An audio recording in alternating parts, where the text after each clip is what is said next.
promised to do an update about 2 or 3 weeks after the last one. Just before I really get into going to the Fringe.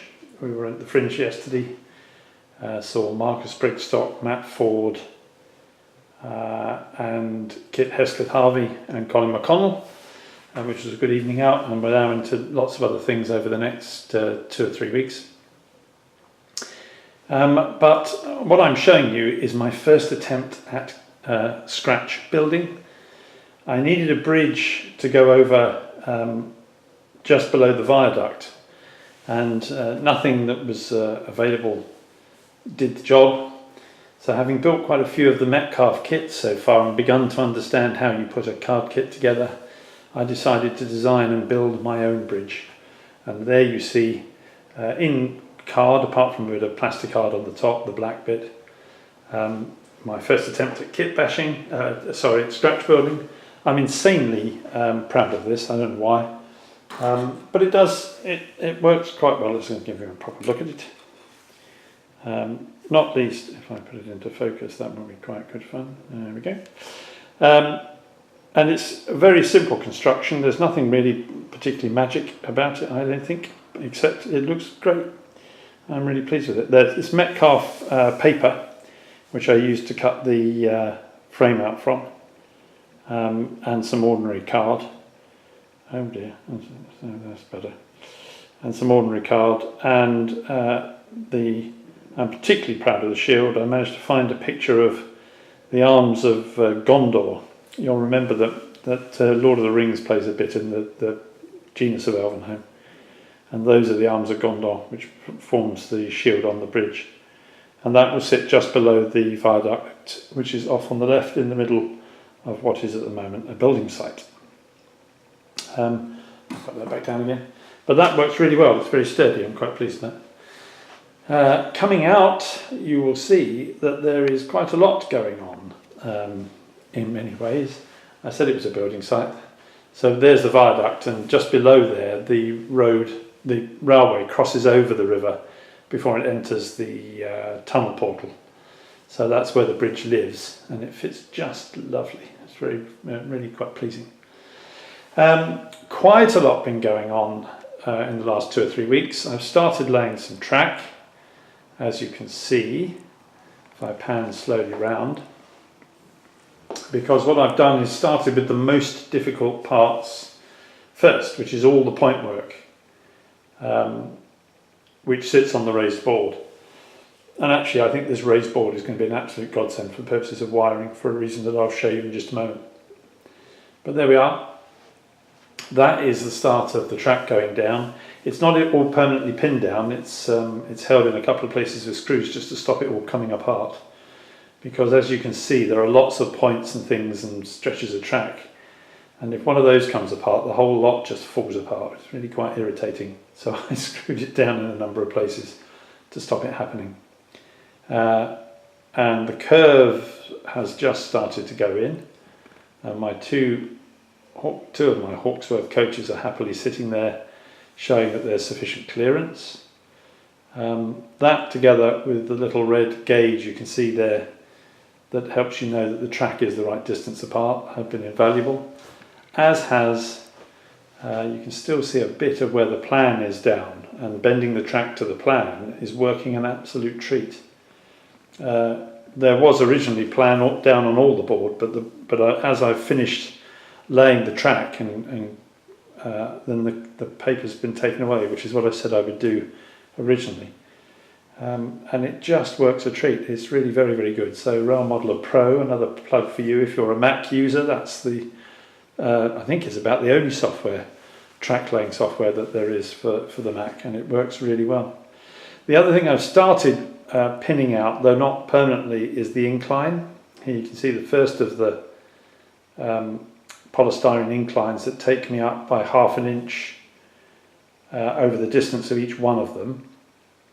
And so there's the first 1/2 inch, and then there's a 1/2 inch riser with another incline on top, and so it goes as you go round until by the time you get to there, that's raised the track at that point by 2 inches. And it's got another 2 inches to go, so it'll be twice that height by the time it comes around up to where the viaduct is. When I come to actually lay them, I will lay the risers, the half-inch risers, in more of a brick pattern so that they're overlapping rather than in sections in this way. But the bits on the top will just go across the top of them, so that won't be quite so difficult. So that's beginning to look quite good. That's been done. And I started yesterday, if I come round to here, wiring up point motors in a serious way. And I have to say, the White Rose Model Works, who built the baseboards for me, told me that they were using and had made these laser cut discs. And you can see the discs sitting under the point, which means you drill a hole in the top and you can drop everything in from the top, so you're not always working from underneath. And yesterday I did those. There's 3 points there. Let me come out. I'm going to see all 3. There we go. So that was my test. That one board sits off on its own. Drilled the 3 holes and put them in. There's some wiring underneath. It's not yet complete because I haven't finished wiring the accessory switches, which I needed to change the polarity of the frog when the points switch. And that's slow going because I've done no wiring before. I've certainly not done much soldering. Interestingly, I could see my soldering getting better the more I practiced it, which is encouraging.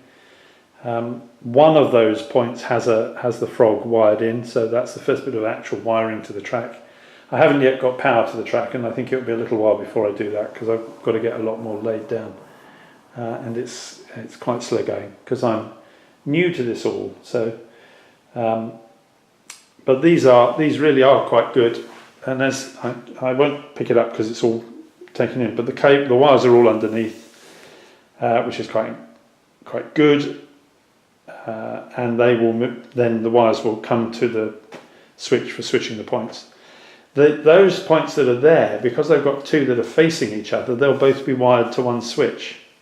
Because in real life you wouldn't switch one of those without switching the other. It's merely to allow the track to change points, which is quite good because it means that you don't need to have 3 point switches to operate those.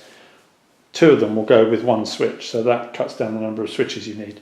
And there's a couple of other places where I'll be able to do that too. I think that's pretty much everything that I've done so far. I mean, as you can see, it is something of a building site at the moment, which sort of does just, you are building something. I think that's something you're not quite getting in your head at first because you're used to buying a train set, laying the train set down and away you go. But here we are actually building a thing, and we need to start using and learning all the skills you need to build things, which is making it great fun. I mean, a bit scary at times. Certainly when I started cutting the holes, because the tool that you use to do that is a beast of a thing.